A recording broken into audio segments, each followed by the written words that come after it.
So one big question asked when switching from a big carrier over to a carrier like Xfinity Mobile is, will I get service everywhere I need to have service? And I want to thank Comcast for sponsoring this video. My opinions are my own and my experience has been my own in this particular video. But I wanted to put this to the test, so Comcast sent along an iPhone 13 with Xfinity service for me to test this out on a trip I was going to all the way out in Cloudcroft, New Mexico, on a mountain in the middle of a snowstorm. And yes, I still got service. I was still able to get LTE data and download and do whatever I needed to do while I was up there.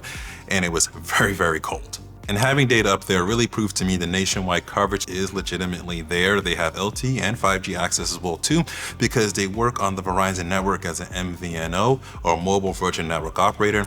Basically what that means is they negotiate with bigger carriers to give you access at a much more discounted rate depending upon how you service and how much you use it. And the nice thing here is there is an unlimited data option for $45, and that can decrease down to about $2 to $3 each line that you add, up to 10 lines at $24 per line if you need to have that many lines of service with Xfinity Mobile. There's also a buy the gig option as well too, that you pay about $15 per gig if you want to choose that option. Now, one thing to note here, the difference between these plans is that Buy the Gig has HD streaming already added to it. While unlimited data doesn't have that, you're gonna need to actually add that, which is an HD pass for another $20 more per month if you wanna have 720p HD video. And if you don't really necessarily care about that, then you'll be fine.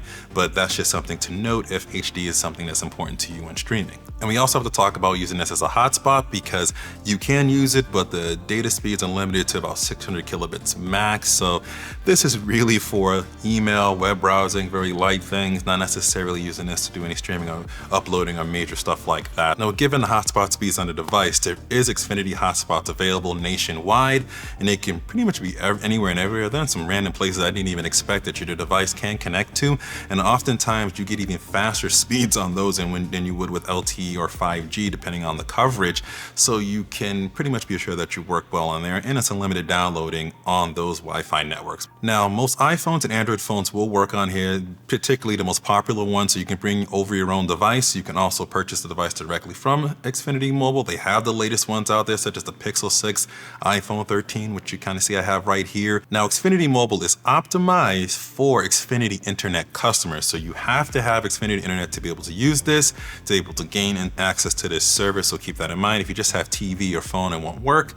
And if you leave out of the network or where Xfinity is available and you have to move to someplace else, you can keep your service, but they're going to charge you about $25 per line for that to be able to keep access with that. I would definitely recommend anyone that's an Xfinity Internet customer to take a look at Xfinity Mobile, especially if you're looking to save some money, something you usually keep in mind at the beginning of the year to kind of cut some costs down. And you can definitely check out the links in the description where I have the Xfinity calculator so you can see how much you're saving in terms of costs against the carrier that you're with right now. And I want to thank Comcast for sponsoring this video. Thanks for watching.